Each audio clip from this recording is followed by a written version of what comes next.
সুপ্রিয় দর্শক মণ্ডলী, হাতিল আজকের সংবাদপত্রে আপনাদের সবাইকে স্বাগত জানাচ্ছি। দর্শক মণ্ডলী, আমাদের সঙ্গে রয়েছেন নিউ এজ সম্পাদক নুরুল কবির। নুরুল কবির, আপনাকে স্বাগত স্টুডিওতে। Thank you. বাংলাদেশ প্রতিদিনের শিরোনাম হচ্ছে আদালত প্রাঙ্গণে আইনজীবী হত্যা, বড় পরিবর্তনের পক্ষে বিএনপি। ইত্তেফাক, শীর্ষ সন্ত্রাসীদের গতিবিধিতে পুলিশের নজরদারি, অটোরিকশাকে আধা কিলোমিটার ঠেলে নিয়ে গেল ট্রেন, 7 জনের মর্মান্তিক মৃত্যু। সমকাল, চিন্ময়ের গ্রেপ্তার ঘিরে সংঘাত, চট্টগ্রামে আইনজীবী নিহত। আইনশৃঙ্খলা বাহিনীর সক্রিয়তা নিয়ে প্রশ্ন। মানবজমিন, চট্টগ্রামে আদালত চত্বরে সংঘাত, আইনজীবীকে কুপিয়ে হত্যা। ভারতের উদ্বেগ, বাংলাদেশের জবাব। কালের কণ্ঠ, নৈরাজ্য ঠেকাতে পারছে না সরকার, সরাসরি নাকি ইউপি সদস্যদের ভোটের চেয়ারম্যান। আজকের পত্রিকা, ক্ষতিপূরণে যাবে 100 কোটি, ক্ষমতার ভারসাম্য সহ 62 প্রস্তাব বিএনপির। দিন, চট্টগ্রামের দফায় দফায় সংঘর্ষ, হামলায় আইনজীবী নিহত, সরকারের সঙ্গে একযোগে কাজ করতে হবে ইউনূস। কালবেলা, পাঠ্য বই ছাপায় সিন্ডিকেট দর, সরকারের গচ্চা 800 কোটি টাকা। অস্থিতিশীল পরিস্থিতি, কঠোর হস্তে দমনের পক্ষে বিএনপি। দেশ রূপান্তর, উপরাষ্ট্রপতি উপপ্রধানমন্ত্রী চায় বিএনপি। চিকিৎসকের ফি নির্ধারণ করে স্বাস্থ্যে নতুন আইন। সময়ের আলো, বিশৃঙ্খলার বিরূপ প্রভাব অর্থনীতিতে, উত্তপ্ত চট্টগ্রামে আইনজীবী হত্যা। খবরের কাগজ, 149 জনের বিদেশ যেতে নিষেধাজ্ঞা, পরিস্থিতি সামলানোই বড় চ্যালেঞ্জ। দিনকাল, চট্টগ্রামে আদালত চত্বরে আইনজীবীকে কুপিয়ে হত্যা করল চিন্ময় সমর্থকরা। অন্তর্বর্তী সরকার ব্যর্থ হলে দেশ অন্ধকারে নিমজ্জিত হবে ফখরুল। সংগ্রাম, চট্টগ্রামে আদালত প্রাঙ্গণে আইনজীবীকে কুপিয়ে হত্যা করেছে চিন্ময় সমর্থকরা। সরকারের সঙ্গে ব্যবসায়ীদের ঐক্যবদ্ধ কাজ করার আহ্বান প্রধান উপদেষ্টার। আলোকিত বাংলাদেশ, সংবিধান সংশোধনে বিএনপির 62 প্রস্তাব, সরকারের সঙ্গে একযোগে কাজ করতে হবে। করতোয়া, চট্টগ্রামে আদালতে আইনজীবী নিহত, বিএনপির 62 প্রস্তাবনা। TVS, business standard inefficient chemical use in RMG cost billions, pollutes environment. সবকটা কাগজেই চট্টগ্রাম পরিস্থিতি। চট্টগ্রামের খবর আপনি জানেন যে ইসকনের একজন নেতাকে গ্রেপ্তার পরবর্তী জামিন প্রক্রিয়া, তারপরে আদালত প্রাঙ্গণে একজন আইনজীবী নিহত, তারপরে ভারতের প্রতিবাদ, বাংলাদেশের জবাব, এ নিয়ে অনেকগুলো রাজনৈতিক দলও কথা বলেছে এবং প্রধান উপদেষ্টাও কথা বলেছেন। তো আপনি কীভাবে দেখছেন সামগ্রিক পরিস্থিতি? ধন্যবাদ আপনাকে। আমি বাংলাদেশের রাজনৈতিক পরিস্থিতি নিয়ে ব্যক্তিগতভাবে নাগরিক হিসেবে এবং সাংবাদিক হিসেবে উদ্বিগ্ন। কারণ হচ্ছে যে বাংলাদেশে এই মুহূর্তে যে সরকার প্রতিষ্ঠিত আছে, সেই সরকার প্রতিষ্ঠিত হয়েছে একটা ফ্যাসিবাদী বৈশিষ্ট্য সম্পন্ন স্বৈরতান্ত্রিক সরকারের পতনের মধ্য দিয়ে, শিক্ষার্থী ও গণঅভ্যুত্থানের বিজয়ের মধ্য দিয়ে প্রাপ্ত লেজিটিমেসির ভিত্তিতে এই সরকার প্রতিষ্ঠিত আছে। এই অভ্যুত্থানের মধ্য দিয়ে বাংলাদেশের মানুষের মধ্যে অনেক আশার সঞ্চার হয়েছিল। তার একটা স্বৈরতান্ত্রিক সরকার পতনের মধ্য দিয়ে একটা গণতান্ত্রিক ব্যবস্থা সার্বিক অর্থে প্রতিষ্ঠার জন্য তার আকাঙ্ক্ষা তৈরি হয়েছিল। কিন্তু আমরা দেখতে পাচ্ছি যে গণতান্ত্রিক সংস্কারের কথা মানুষের আকাঙ্ক্ষার মধ্যে ছিল, যেমন আন্দোলন সংগ্রামের ভেতর দিয়ে যে প্রতিভাত হয়েছিল, যেগুলো আমরা এখনো পর্যন্ত দেয়াল লিখনের মধ্যে, গ্রাফিতির মধ্যে, সামাজিক মাধ্যমে মানুষের আকাঙ্ক্ষা প্রকাশের মধ্য দিয়ে দেখতে পাই। কিন্তু আমি পরিষ্কার দেখতে পাচ্ছি বাংলাদেশে এই মুহূর্তে প্রতিষ্ঠিত সরকার আর যাই বুঝুক, রাজনীতি এবং রাষ্ট্র বোঝে না। একটা রাষ্ট্র পরিচালনার জন্যে, রাষ্ট্রের গণতান্ত্রিক সংস্কারের জন্যে কিছু ভালো আকাঙ্ক্ষাই যথেষ্ট নয়। এই সরকারে যারা আছেন তাদের অধিকাংশই, অনেককে আমি ব্যক্তিগতভাবে চিনি না বা তাদের সম্পর্কে খুব ভালো আমার ধারণা নাই, বাট অধিকাংশই এই দেশের মঙ্গল চায়, গণতান্ত্রিক সংস্কার চাই, এটা আমি বিশ্বাস করি। কিন্তু এটা কিভাবে করতে হয়, তার জন্যে যে রাজনৈতিক মানস এবং যে ইতিহাস বোধ প্রয়োজন হয়, এইটার উপস্থিতি একেবারে ন্যূনতম পর্যায়ে, যার প্রতিফলন আমরা রাষ্ট্রের দৈনন্দিন কর্মকাণ্ডের মধ্যে, সরকারের নানা ধরনের কর্মকাণ্ডের মাধ্যমে আমরা দেখতে পাই, যেখানে তাদের রাজনৈতিক প্রজ্ঞার উপস্থিতি খুবই সামান্য। যেমন ধরুন, আজকে যে ঘটনাটা উত্থাপন করলেন সেইটার সঙ্গেই এগুলো সম্পর্কিত। কিভাবে?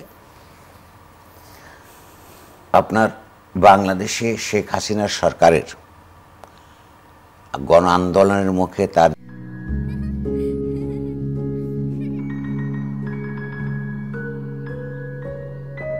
প্রতিদিন এমন ছোট ছোট মুহূর্তগুলো তৈরি করে জীবনের গল্প। Hatil, live and relieve.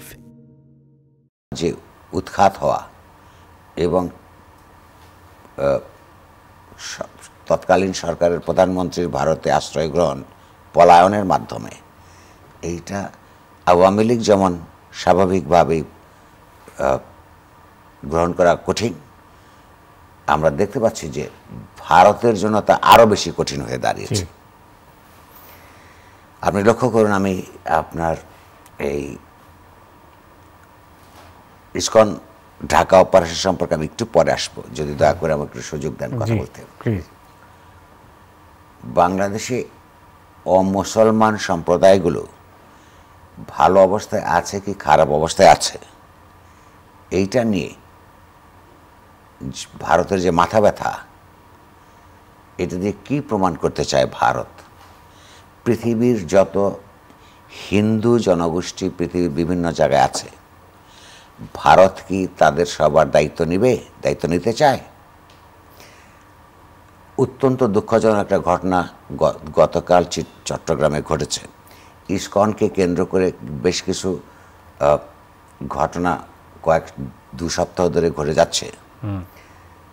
Bharat Bangladesh যখন শেখ হাসিনার সরকার অবৈধভাবে ক্ষমতায় টিকে থাকবার জন্যে পাখির মতো মানুষ হত্যা করেছে, তরুণ তরুণীদের হত্যা করেছে, সকল সমাজের সকল শ্রেণীর মানুষকে, শিশু, প্রবীণ, তরুণ তরুণী হত্যা করেছে। অর্থাৎ বাংলাদেশের ইতিহাসে স্বাধীনতা যুদ্ধের সময়কাল ছাড়া এই সবচেয়ে বড় গণহত্যা সংঘটিত করছে আওয়ামী লীগ সরকার। আপনি কি ভারতকে তখন উদ্বেগ প্রকাশ করতে দেখেছেন, কোনো বিবৃতি দিতে? দেখেননি। কিন্তু ইসকনকে নিয়ে যে ঘটনা ঘটেছে এবং সেই ঘটনার পরিণতিতে একজন মুসলমান সম্প্রদায়ের উকিলের মৃত্যুর পরেও ভারত এটা নিয়ে উদ্বিগ্ন হয়েছে হিন্দু জনগোষ্ঠীর জন্য। তার মানে হচ্ছে ভারত কি বাংলাদেশের হিন্দুদের দায়িত্ব নিতে চায়? বা আরেকভাবে দেখলে, ভারতে যে ধর্মীয় সংখ্যালঘু জনগোষ্ঠী আছে, সেখানে যে নিপীড়ন বছরের পর বছর চলছে, ভারত কি চায় বাংলাদেশ প্রতিদিন তার ব্যাপারে বিবৃতি দিক? ভারত চাইলেও আমি বাংলাদেশ সরকারকে বলবো, প্রতিটি দেশের কতগুলি আভ্যন্তরীণ ঘটনা আছে, নৈতিকভাবে কোনো অন্যায়ের বিরুদ্ধে সমর্থন দেওয়া যেতে পারে, কিন্তু ভারতের মুসলমান জনগোষ্ঠীর দায়িত্ব বাংলাদেশের নয়। কিন্তু হিন্দু জনগোষ্ঠীর দায় নেওয়ার মাধ্যমে ভারত এই দেশের হিন্দু সম্প্রদায়ের যে ক্ষতি বছরের পর বছর ধরে করে চলেছে, এইটা আমাদের ফেলো হিন্দু নাগরিকদের বোঝা দরকার। ইসলাম আর জামাতে ইসলাম যেমন এক জিনিস নয়, তেমনি সনাতন হিন্দু ধর্মাবলম্বী জনসাধারণ আর ইসকন 1966 সালে নিউ ইয়র্কে প্রতিষ্ঠিত একটা কৃষ্ণবাদী সংগঠন বলে প্রতিষ্ঠিত হওয়া যে সংগঠন, মূলত একটা সন্ত্রাসবাদী সংগঠন। হিন্দু জনগোষ্ঠীর বাংলাদেশের স্বার্থের সঙ্গে ইসকনের রাজনৈতিক সন্ত্রাসবাদী স্বার্থের কোনো সম্পর্ক নাই। ইসকন এমন একটা সংগঠন, তার সন্ত্রাসবাদিতার একটা নির্দিষ্ট ভগবান কৃষ্ণের নামে যে রাজনৈতিক সন্ত্রাসবাদের সঙ্গে এবং হিন্দুত্ববাদী রাজনীতির আধিপত্য প্রতিষ্ঠার জন্য বিভিন্ন দেশে কাজ করতে গিয়ে প্রথমে অনুমতি থাকলেও বেশ কয়েকটি দেশে এই ইসকন নিষিদ্ধ। আপনার লক্ষ্য করুন, হিন্দুদের অপরাপর অনেক সংগঠন বাংলাদেশ। প্রতিদিন এমন ছোট ছোট মুহূর্তগুলো তৈরি করে জীবনের গল্প। Hatil, live and relive. সক্রিয় আছে, তাদের সবার সঙ্গে ইসকনের সম্পর্ক কিন্তু বন্ধুত্বের নয়। ইসকন মুখে প্রচার করে তারা ভগবদ্গীতা এবং ভগবত পুরাণের অনুসারী কৃষ্ণ ভক্ত। মূলত ভারতের যে হিন্দুত্ববাদী অগণতান্ত্রিক স্বৈরতান্ত্রিক আরএসএসের রাজনীতির সঙ্গে ইসকনের সম্পর্ক খুব পরিষ্কার। বাংলাদেশ সরকারের উচিত ছিল বহু আগে ইসকনকে এখানে নিষিদ্ধ করা, কিন্তু কারণ পৃথিবীর অনেক দেশে ইসকন নিষিদ্ধ আছে তার রাজনৈতিক উদ্দেশ্য প্রণোদিত অপকর্ম তৎপরতার জন্যে। এই যে ইসকনের যে এইখানে নানান কর্মতৎপরতা, তারা যে হঠাৎ এখানে বিপ্লবী হয়ে উঠল, সরব হয়ে উঠল, আওয়ামী লীগের 16 বছরের শাসনামলে আমরা লক্ষ্য করেছি একটা স্বৈরতান্ত্রিক আওয়ামী সরকারকে তাদের শেখ হাসিনার হাত শক্তিশালী করার জন্য কাজ করেছে। তখন তাদের এইসব দাবি দাওয়া এগুলি আমরা বাস্তবে সামনে আনতে দেখি নাই। এখন যখন একটা স্বৈরতান্ত্রিক লীগ সরকারের পতন ঘটেছে, বাংলাদেশ চেষ্টা করছে কতগুলি গণতান্ত্রিক সংস্কারের মধ্য দিয়ে স্বাধীনতা যুদ্ধের প্রকৃত চেতনার আলোকে কতগুলি গণতান্ত্রিক রূপান্তর ঘটানোর, তখন তারা নানা ধরনের অপতৎপরতা নিয়ে মাঠে নেমেছে। আমি বিশ্বাস করি এবং আমি সাংবাদিক হিসেবে, তথ্য হিসেবে আপনার মাধ্যমে আমাদের অডিয়েন্সকে জানাতে চাই, বাংলাদেশের হিন্দু জনগোষ্ঠীর বিপুল অধিকাংশ সাধারণ হিন্দু জনগণের স্বার্থের সঙ্গে এবং তাদের ইচ্ছার সঙ্গে এই ইসকনের ইচ্ছা এবং স্বার্থের কোনো সম্পর্ক নাই। যেমনি এই দেশে ইসলাম ধর্মাবলম্বী পায়াস মুসলমানদের সঙ্গে, অধিকাংশ মুসলমানদের সঙ্গে, বিপুল অধিকাংশ মুসলমানদের সঙ্গে জামাত ইসলামের রাজনৈতিক সংগঠন হিসেবে, যার সন্ত্রাসের অতীত ইতিহাস আছে, রাজনৈতিক সন্ত্রাসের 1971 সাল থেকে শুরু করে মাঝখানে যেই সব বিরাট 53 বছরের সময়কাল, এখানের জামাত ইসলামের সন্ত্রাসী রাজনীতির ইতিহাসের সঙ্গে এই দেশের ইসলামের সঙ্গে সম্পর্কিত ইসলাম ধর্মাবলম্বী সাধারণ জনগণের সম্পর্ক নাই। অর্থাৎ জামাতে ইসলাম যেমন ইসলাম নয়, তেমনি ইসকন আপনার সনাতন হিন্দু ধর্মের প্রতিনিধিত্ব করে না। এর একটা রাজনৈতিক সন্ত্রাসী সংগঠন। ভারতের আরএসএসের সঙ্গে, সরকারের সঙ্গে সংযুক্ত থেকে এই যে বাংলাদেশের যে একটা বৈপ্লবিক গণতান্ত্রিক পরিবর্তন সংগঠিত হয়েছে, সেইটাকে সহ্য করতে না পারার কারণে এখানে নানা ধরনের অপতৎপরতায় এক ধরনের গোলযোগ তৈরি করে নানান ধরনের চেষ্টা করছে। না, যে পরিস্থিতি তৈরি হয়েছে এটা কি অন্যভাবে সামাল দেওয়া যেত না? আমি আসছি সে জায়গায়। বাংলাদেশের সরকার, আমি আগেই বলেছি যে এই যে সরকার প্রতিষ্ঠিত রয়েছে, এদের কোনো রাজনৈতিক প্রজ্ঞাত দূরের কথা কাণ্ডজ্ঞান অধিকাংশের নাই। এই মন্ত্রিসভার ইতিহাস বোধ নাই, কীভাবে হ্যান্ডেল করতে হবে। এক ধরনের ওই যে রাজনীতি বিচ্ছিন্ন সুশীলরা যা করে সেইভাবে রাষ্ট্র পরিচালনা করতে গিয়ে তারা ধরি মাছ নাচুই পানি, একটা ভদ্র ইমেজের সঙ্গে থাকতে হবে, এরকম একটা করে রাষ্ট্র পরিচালনা করছিল। তাহলে তারা একটা 3 মাসের যে কেয়ারটেকার সরকার হয়তো আগে, সেরকম একটা সরকার যেটা রুটিন কাজকর্ম করবে, সেখানে তাদের গায়ে নিরপেক্ষতার একটা আবরণ রেখে রাষ্ট্র চালাতে হবে, সেটা তারা করতে পারত। কিন্তু এই সরকারটা একদিকে এখনও পর্যন্ত তার মেয়াদ কতদিন সেটা এখনও পরিষ্কার করে বলা নাই। এমনকি এই সরকারের যে গণতান্ত্রিক সংস্কারের কথা বলছে, তার নিজস্ব কোনো সংস্কার পরিকল্পনা নাই। কিভাবে?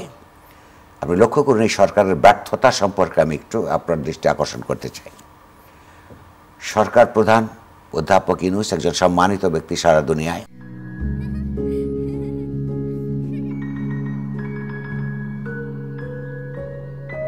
প্রতিদিন এমন ছোট ছোট মুহূর্তগুলো তৈরি করে জীবনের গল্প। Hatil, live and relive. তিনি বলেছেন 6টা সেক্টরের সংস্কার করবার জন্য বিশেষভাবে সংস্কার কমিটি করে দিয়েছেন। 3 মাস পরে তারা রিপোর্ট দিবে। এই আপনার অনুষ্ঠানে আবার বলেছি, আগের বার বলেছিলাম 3 মাস পরে রাজনৈতিক দলগুলোর সঙ্গে আলাপ আলোচনার পরিপ্রেক্ষিতে সমঝোতার ভিত্তিতে সংস্কার কর্মসূচি নেবে। তাহলে সেই সময় এখনো আসে নাই। তাহলে তখনও তার নিজের কোনো সংস্কার কর্মসূচি নাই, সেই দৃষ্টিভঙ্গিও নাই।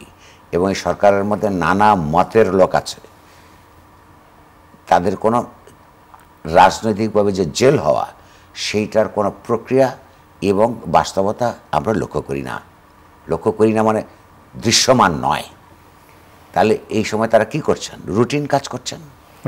সংস্কার প্রস্তাব আসবে, তারপর না তার উপর সংস্কার কাজ করবে, যেহেতু নিজেদের কোনো সংস্কারের কর্মসূচি নাই। গণতান্ত্রিক সংস্কার বলতে কি বোঝায় তাদের বক্তৃতা বিবৃতি থেকে আমরা বুঝতে পারি না তারা সেটা নিজে বোঝেন কিনা। এরকম রুটিন কাজ করতে গিয়ে তারা সব কিছু লেজে গোবরে করে দিচ্ছেন। তার একটা সুশীল ভাব রক্ষা করবার জন্যে, রাষ্ট্র পরিচালনার জন্য যে দক্ষতা, রাষ্ট্রযন্ত্রকে প্রয়োজনে ব্যবহার করার যে অপরিহার্যতা, এটা বুঝতে অক্ষম। তৃতীয়ত, আমি দায়িত্ব নিয়ে বলছি, খবর নিয়ে বলছি, এই ক্যাবিনেটের একটা বিরাট অংশ জামায়াত প্রভাবিত সদস্য। তারা বুঝতে অক্ষম যে বাংলাদেশে যে গণতন্ত্র পরায়ণ অভ্যুত্থানটা সংগঠিত হয়েছে, এখানে কোনো ধর্মাশ্রয়ী রাজনীতির আধিপত্য প্রতিষ্ঠা তার পেছনের কোনো লক্ষ্য ছিল না।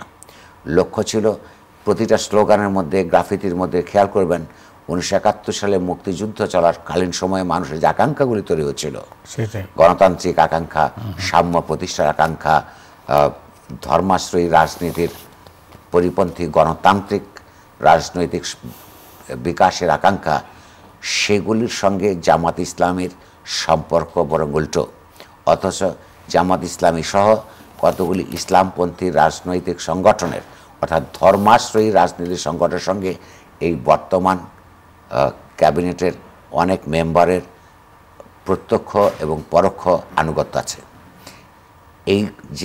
এই ঘটনাটা বাংলাদেশের গণতান্ত্রিক রূপান্তরের জন্য বিপজ্জনক। কারণ কোনো ধর্মাশ্রয়ী রাজনৈতিক দল সত্যিকার অর্থে জনগণের গণতান্ত্রিক রাজনীতির আকাঙ্ক্ষা বাস্তবায়ন করতে পারে না। এরা এখানে যে নতুন করে প্রতিক্রিয়া তৈরি করেছে এবং যেগুলো দৃশ্যমান, স্বভাবতই এখানে অমুসলমান সম্প্রদায় যেগুলো আছে, ছোট এবং বড়, তাদের মধ্যে এক ধরনের আপনার নিরাপত্তাহীনতা তৈরি হচ্ছে।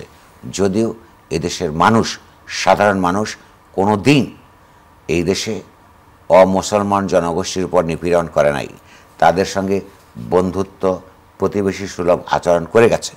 কিন্তু এইসব মন্ত্রীতন্ত্রীদের যে গোপন আতাত, সেগুলি দেশ ছোট্ট দেশ, এগুলি মানুষ জেনে যায়। তাদের কারণে এই যে নিরাপত্তাহীনতার বোধ তৈরি হয় আপনার মাইনরিটি জনগোষ্ঠীগুলোর ভেতর, সেইটাকেই ব্যবহার করছে ভারত এবং তার এই যে ইসকনপন্থী লোকজনেরা। জি, প্রথম কথা হচ্ছে, ইসকনকে প্রথমেই এখানে দেশে নিষিদ্ধ করা উচিত ছিল। আমি আবারও বলছি, ইসকন আর সনাতনী হিন্দু সম্প্রদায় এক জিনিস না। ইসকন একটা সন্ত্রাসী রাজনৈতিক সংগঠন, আর এই দেশের সনাতন হিন্দু ধর্মাবলম্বী মানুষ সাধারণভাবে পায়াস মুসলমানদের মতনই আপনার শান্তিপ্রিয় জনগণ। এইটা বুঝবার ক্ষমতা এই সরকার আছে বলে আমার মনে হয় না, এখনও পর্যন্ত তার দেখায় নাই। দ্বিতীয় কতগুলি অসঙ্গতি আপনি লক্ষ্য করুন।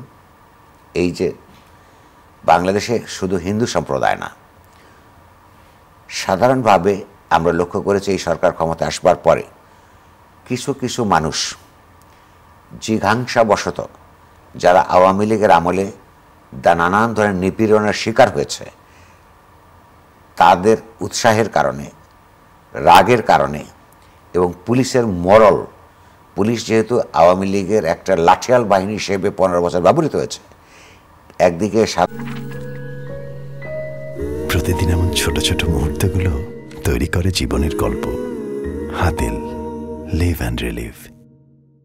সাধারণ মানুষের আপনার রাগ, অন্যদিকে পুলিশের আপনার নৈতিক দুর্বলতা, এই দুটোর মধ্য দিয়ে আমরা লক্ষ্য করেছি বহু মানুষের নামে গয়রহ হত্যা মামলা সংগঠিত হয়েছে, হত্যা মামলা আপনার দায়ের করা হয়েছে।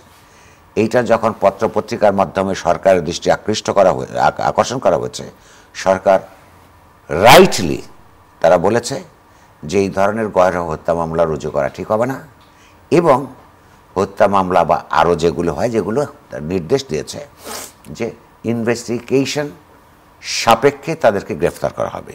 এটা সরকারের আমি মনে করি একটা ভালো সিদ্ধান্ত ছিল।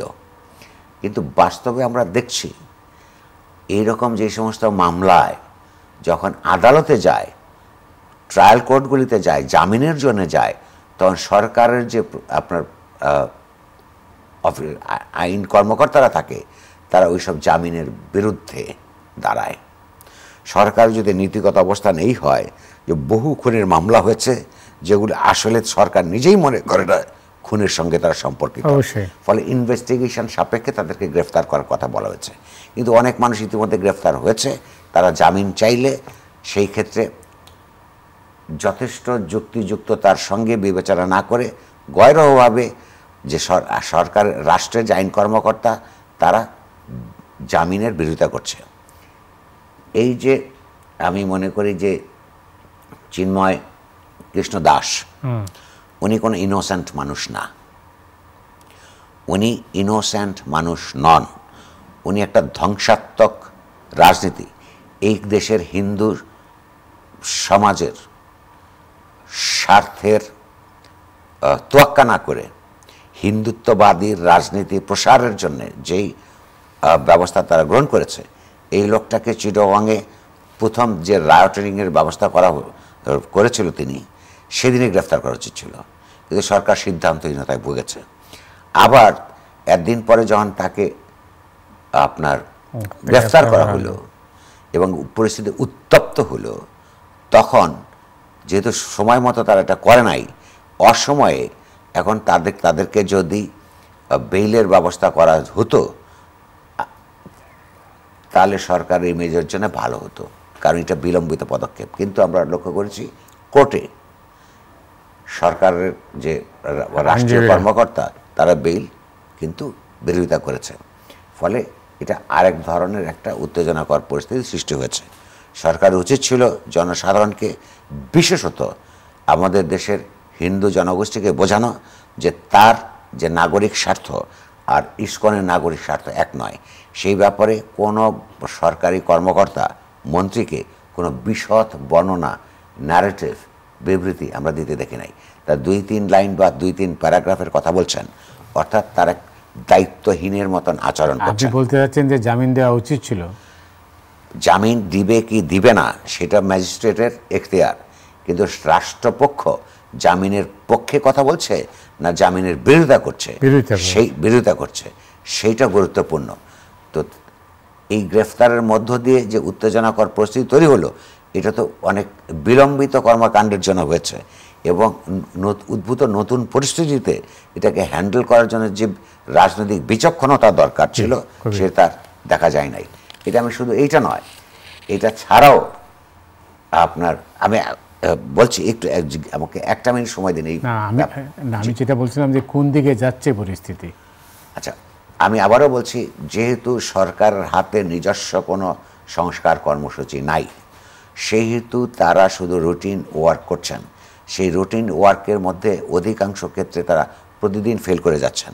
আর যে ফেল করার কথা যখন আমরা বা অন্যরা আপনার কথা বলছেন, তখন আমরা বৈষম্যবিরোধী ছাত্রদের কারো থেকে ইতিমধ্যেই আমরা তারা নানা ধরনের দার্শনিক জ্ঞান দেওয়ার চেষ্টা করছেন, কিন্তু তাদের বক্তব্য থেকে পরিষ্কার বুঝতে পারি যেই সব দার্শনিক রাজনৈতিক ইস্যু তারা অ্যাড্রেস করবার চেষ্টা করছেন, সেই বিষয়ে নিজেরাই তারা খুব পরিষ্কার নন।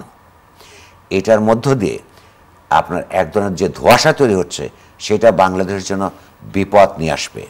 তারা যদি এই রাজনৈতিক ক্রাফটকে অর্থাৎ স্টেটকে ম্যানেজ করবার জন্য যে মানসিক রাজনৈতিক দার্শনিক ট্রেনিং লাগে তা যদি না থাকে, তাদের সারেন্ডার করা উচিত। নির্বাচনের মধ্য দিয়ে আপনার পলিটিক্যাল যারাই জিতবে তাদের হাতে আপনার ক্ষমতার হস্তান্তর করা উচিত। কারণ ইতিমধ্যেই তারা নিজেদের যে কোনো রাজনৈতিক দার্শনিক পজিশন নাই এটা প্রমাণ করেছেন। ফলে অন্য কে কারা কোন কমিশন কি বলল এবং সেই কমিশনের কর্মকর্তারা তাদের যে রাজনৈতিক পরিচয়, তাদের দার্শনিক মান, এগুলো তো আমরা এই দেশেই বড় হয়েছি। এগুলো করতে করতেই গত 40-45 বছর ধরে আমরা প্রবীণ হতে চলেছি। আমাদের একটা অ্যাসেসমেন্ট আছে, আমরা অ্যাসপারশন করতে চাই না, সময় মতো বলবো। এইগুলি কাজ করার জন্য তাদের যোগ্যতা নিয়েও আমরা প্রশ্ন তুলব। কিন্তু প্রশ্ন হচ্ছে ইতিমধ্যে ল অ্যান্ড অর্ডার, দ্রব্যমূল্য, রাজনৈতিক পুনর্বিন্যাস, এগুলির ক্ষেত্রে কোনো ইতিবাচক অগ্রগতির বদলে আমরা বরং কতগুলো নতুন নতুন জটিলতা সৃষ্টি করতে দেখছি এই সরকারের অবুঝ তৎপরতার কারণে। এটা বাংলাদেশের জন্য অত্যন্ত বিপজ্জনক ব্যাপার। এই পর্বের এই কথা আমি শেষ করবো শুধু এই কথা বলে, বাংলাদেশ সরকার ভারতীয় রাষ্ট্রীয় যে প্রতিক্রিয়া ইসকনের ব্যাপারে দেখিয়েছে, সেটা যে জবাব দিয়েছে, সেইটা প্রায় আমার ব্যক্তিগতভাবে একজন উদ্বিগ্ন নাগরিকের, রাজনীতি সচেতন নাগরিকের দিক থেকে দেখলে প্রায় একটা ভালো উত্তর তারা দিয়েছেন। কারণ ভারত সরকারকে পরিষ্কারভাবে বোঝাতে হবে তারা কি এই দেশের অমুসলমান সম্প্রদায়গুলোর দায়িত্ব কি তারা নেবেন। তাহলে এই দেশের অমুসলমান সম্প্রদায়ের কারা কারা তারা যদি কোনো ভুল ত্রুটি করেন, তারা যদি অভাব অভিযোগের মধ্যে থাকেন, সেই দায়িত্ব কি ভারত সরকার অ্যাড্রেস করবে না বাংলাদেশ সরকারকে অ্যাড্রেস করতে হবে? এইটা যদি আরও পরিষ্কার করে বাংলাদেশ সরকারকে বলা উচিত। তাদেরকে পরিষ্কার মেসেজ ভারতকে দেওয়া দরকার, বাংলাদেশ স্বাধীন হয়েছে পিন্ডির শৃঙ্খল থেকে মুক্ত হয়ে ভারতের দাসত্বকে কবুল করবার জন্য নয়। অনেক ধন্যবাদ নুরুল কবির, আমার হাতে সময় নেই, ভালো থাকবেন। অনেক অনেক শেষ হয়ে গেল। জি, দর্শক মণ্ডলী, আজ পর্যন্তই। আপনারা সবাই ভালো থাকুন। শুভরাত্রি।